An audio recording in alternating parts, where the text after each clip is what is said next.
Welcome in everyone, this is Sean with MTG808 Jr. and today we're going to be taking a look at a blue-black Surveil mid-range deck that is featuring many of the new cards from the recently released set, Guilds of Ravnica. Before we jump into that though, just want to make sure that everyone knows about our upcoming events. We got 5 events currently on our calendar. We should be adding a couple more in the coming weeks, but all those events culminate in our December 1st Youth Championship Scholarship Tournament over at Dirtle Zone. We'll be giving away at least $500 in scholarship to first place and at least $250 in scholarship to second place. So, if you are a youth and you like playing standard Pauper, we hope to see you there at our December 1st Youth Championship Scholarship Tournament. Of course, all of our tournaments leading up to that tournament will be Youth Standard Pauper, the exact same format that will be played on December 1st. Guilds of Ravnica will be the most recent set legal in Standard at that point. So we have October 13th over at Minikyu Mililani, October 1st at Westside Comics and Games in Kapolei, November 4th at The Planet in town, and again on November 24th at The Planet in town. So mark your calendars, and we hope to see you at our next tournament. Alright, so here is the text version of this Surveil deck that we are going to be looking at today, and the link to this text description will be in the notes of this video. This is the visual view of the deck, and I'm going to say right now that blue-black, if you've been following the channel, you know blue-black has a special place in my heart. And I love this archetype, but I'm not sure what the best way to build it is. So this is just my first draft, and I imagine that this draft is far from perfect, but just from playing some limited with Guilds of Ravnica, Surveil is a really powerful effect. Just tacking on the ability to look at your top couple cards, and then figure out if you want to keep them or not. Just having that card selection is so powerful. So this deck is just kind of full of like medium to good, like nothing super powerful. Like it's not a control deck that tries to take over with like a really powerful 6-drop or like, the Soul Salvage, Salvager of Secrets loop to just kind of lock up the game. This deck is just playing like a bunch of solid spells, and a lot of them just so happen to have Surveil, so that you're gonna keep the gas flowing, right? If you need lands, you're gonna hit your land drops. If you need to hit spells, you're gonna draw your spells.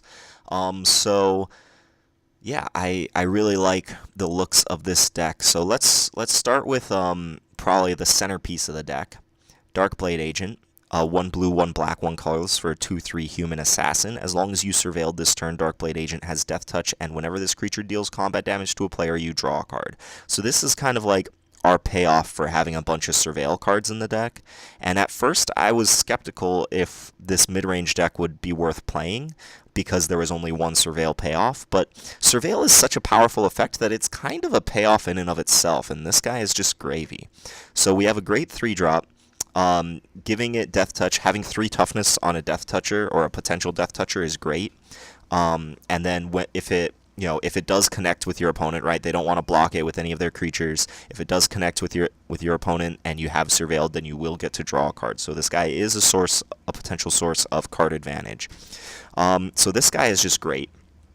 And the creature package in the deck is, as I said, it's not the most powerful, but it does, all the creatures are kind of solid in their own right. So Whispering Agent, we see hybrid mono here. You can pay a hybrid mono with either of the color, so you can pay like blue and a colorless, or black and a colorless, or blue black and a colorless. In a blue black deck, it has no issues casting this card. But Whisper Agent, when it enters the battlefield, you Surveil 1, and it has Flash. So it's a 3-mana 3/2 Flash, and it surveils at instant speed. Instant speed surveils are really good with Darkblade Agent, because you can attack with this guy. They don't know if you have the Surveil or not, right? They don't know how they need to block, and then with your instant speed Surveil, you get to just kind of give your guy Death Touch or give your guy draw a card in the middle of combat. So the fact that this guy has Flash is very relevant. Being able to like ambush 1 power creatures when they're attacking is relevant, or just adding an extra 3 power to the board at the end of your opponent's turn to kind of help swing a race. This guy is just all around very solid, and when he comes into play, you get to look at your top card. If you don't like it, you get rid of it. So those creatures are kind of like in the middle of our curve. Let's move a little bit down the curve here. Dusk Legion Zealot, 1 black, 1 colorless for a 1/1 vampire soldier. When it enters the battlefield, you draw a card and you lose 1 life. So I wanted the 2 drops in this deck to kind of... this is a mid-range deck, so we want the deck to kind of have enough ways to have gas going into the late game, but still adding to the board in the early game. And Dusk Legion Zealot does that very, very well. So, you know, he will come into play, he can chump block something, he can start attacking if they don't have anything, he might even trade with a 1 toughness creature that they have. And he will replace himself. So he does just enough to be exactly the creature that we want to play at 2 mana. The other 2 mana creature that we have here is Omen Speaker. 1 blue, 1 colorless for a 1/3 human wizard. When it enters the battlefield, you scry 2. So scry is very similar to Surveil, but it goes on the bottom of your deck instead of your graveyard if you don't want to keep it on top.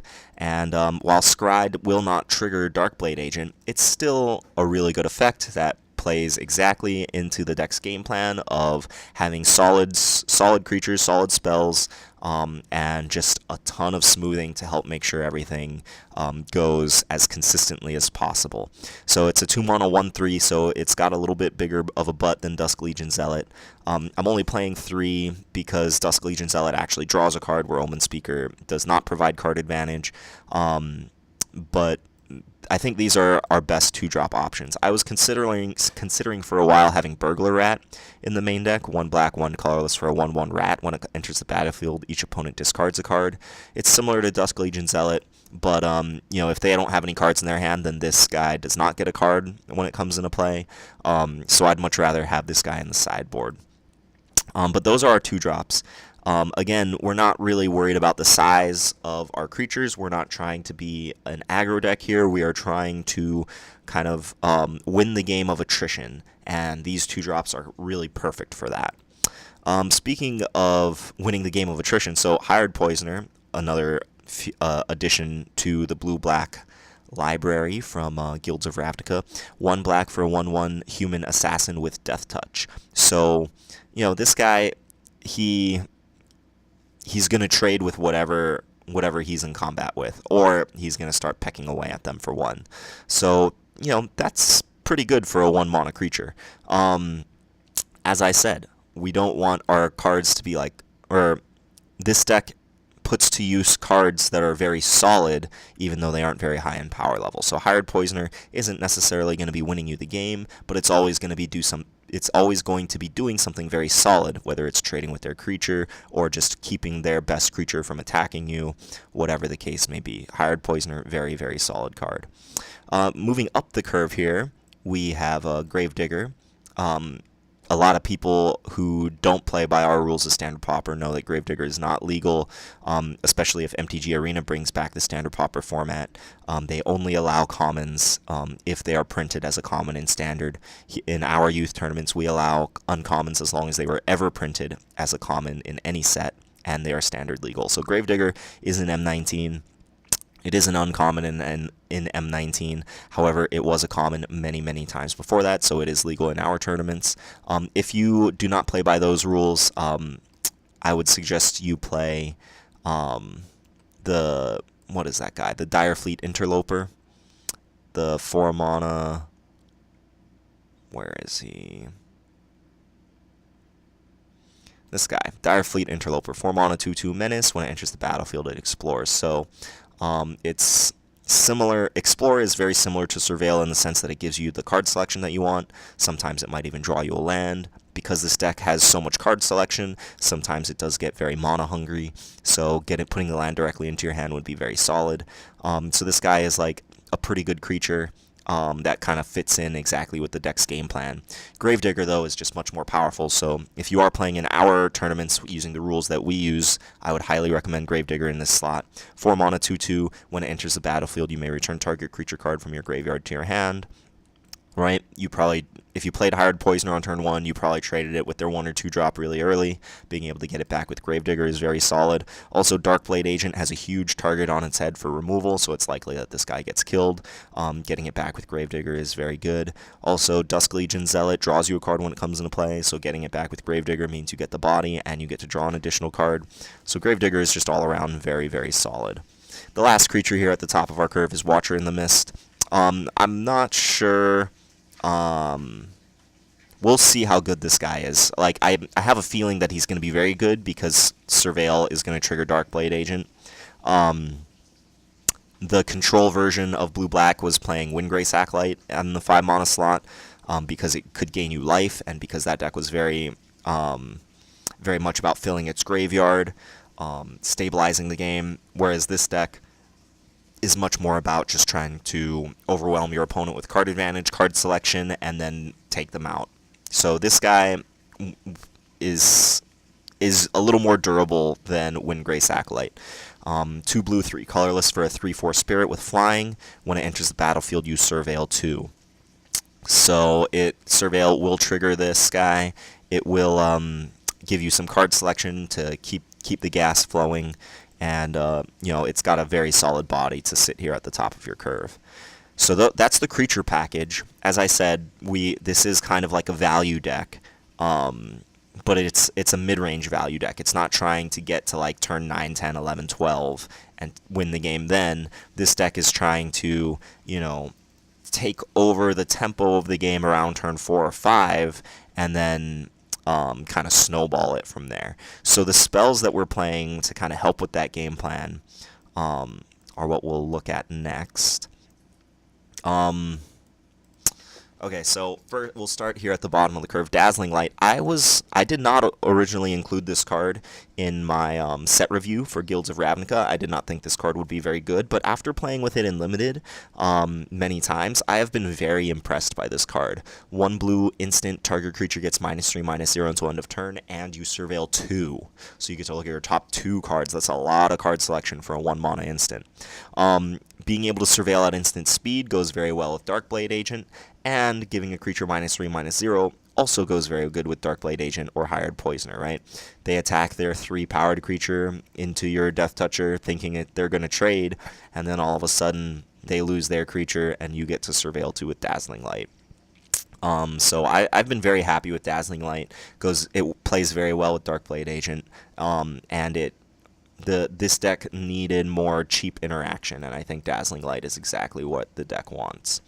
On 2, we have Unexplained Disappearance. It's basically an Unsummon, but with Surveil 1, right? Costs twice as much as Unsummon, but you get to Surveil. Again, instant speed Surveil is very good with Darkblade Agent, although usually you want to attack with Darkblade Agent and then wait until after they block to trigger your Surveil.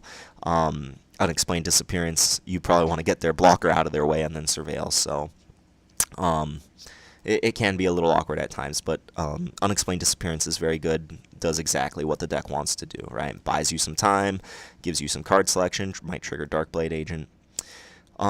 Moving up the curve, we've got Murder. Murder is very, very good, but I'm splitting the Murder slots with Deadly Visit because Deadly Visit has Surveil.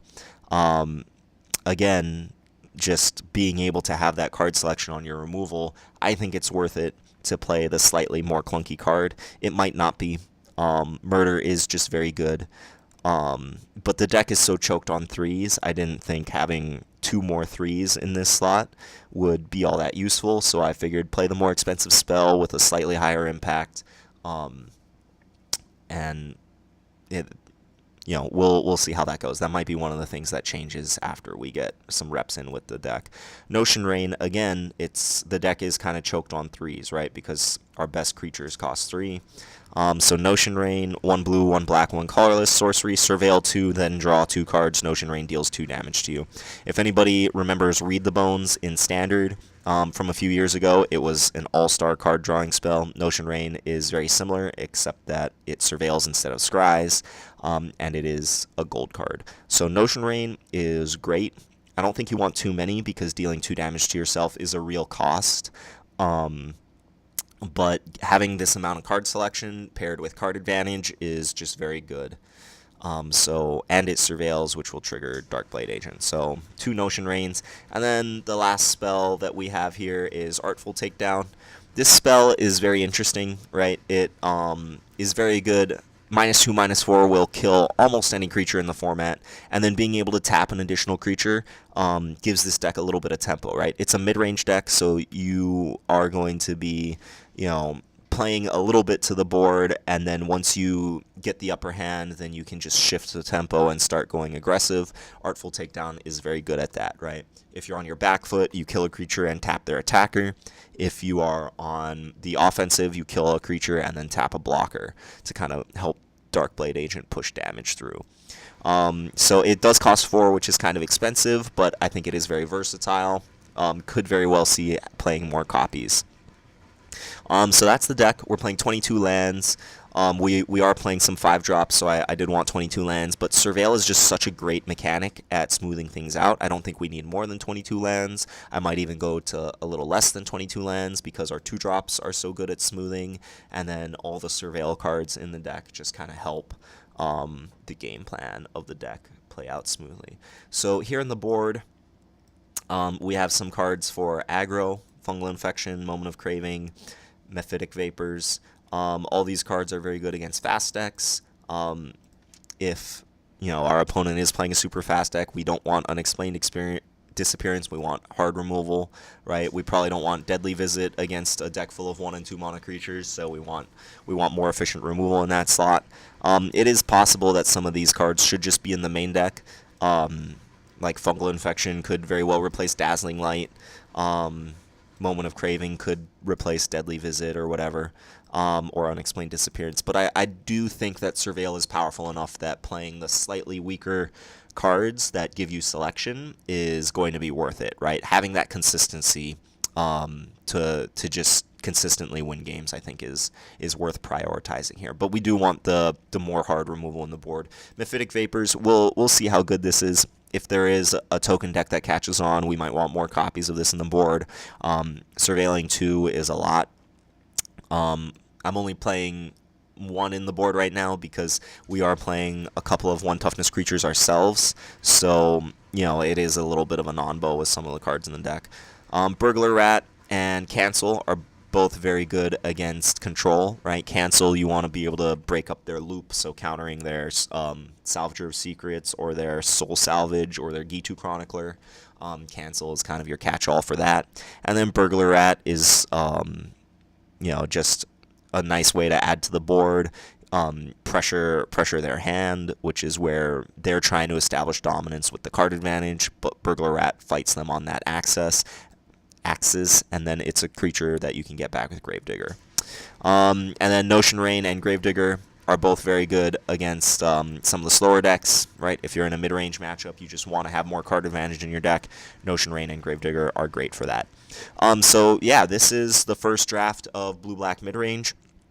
I imagine it will evolve over the course of time. Let me know what you think, especially when it comes to the spell package. It is still very unclear to me which spells should be played, how we should prioritize the Surveil cards. My initial reaction, especially after playing some Limited, is that Surveil cards are great.